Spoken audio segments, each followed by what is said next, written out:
Yo mambo vipi? Natumai huko salama. Mimi naitwa Shy Boy ndani ya uhalisia wa mambo. Kuna maswali kadhaa nimejiuliza na nataka kuwauliza pia kama mnafikiria vile nafikiria ama hapana.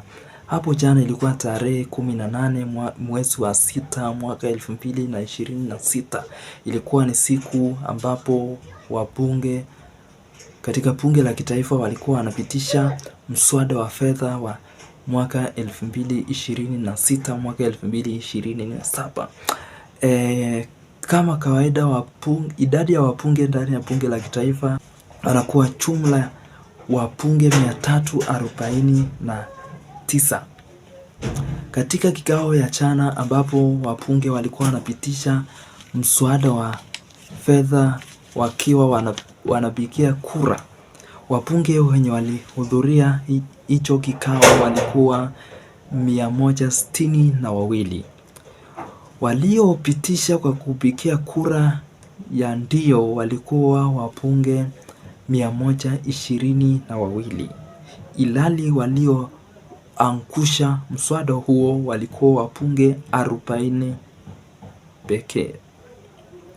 Ukifanya hesabu za kuondoa kutoka kwa idadi kamili ya wabunge, utawapata wabunge waliosusia kikao hicho ni wabunge 187.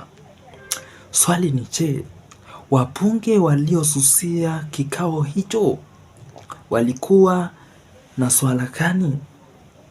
Iwapo kama mswada wa fedha wa mwaka wa 2026 mwaka 2027 ulikuwa unaoangamiza wananchi,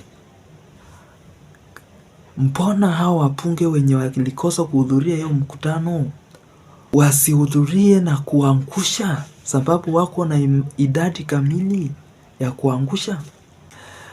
Utawasikia wabunge hao wenye walisusia kikao wakitembea mashinani kudanganya wananchi kwamba mswada huo ulikuwa unaangamiza wananchi, ilhali wao wenyewe walitoroka bila kuangusha.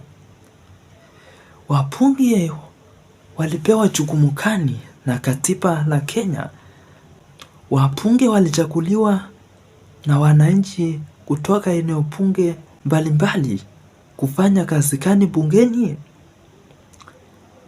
Kazi ya mbunge ni kupitisha sheria, kutunga sheria, kufanya marekebisho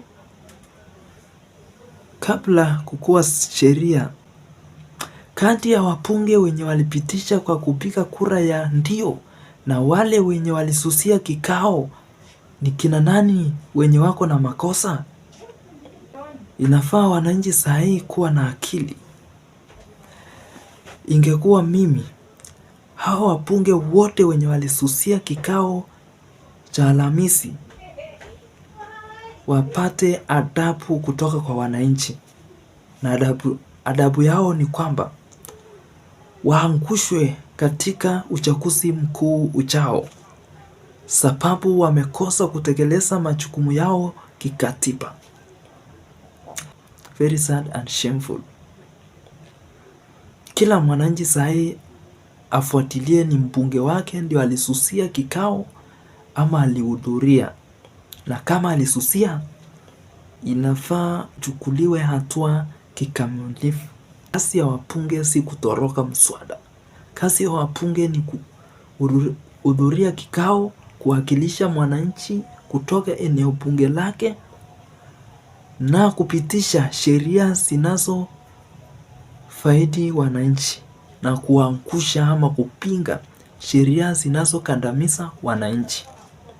Mkuwe na akili. Hiyo ni uhalisia wa mambo, ukiwa nami The Shy Boy.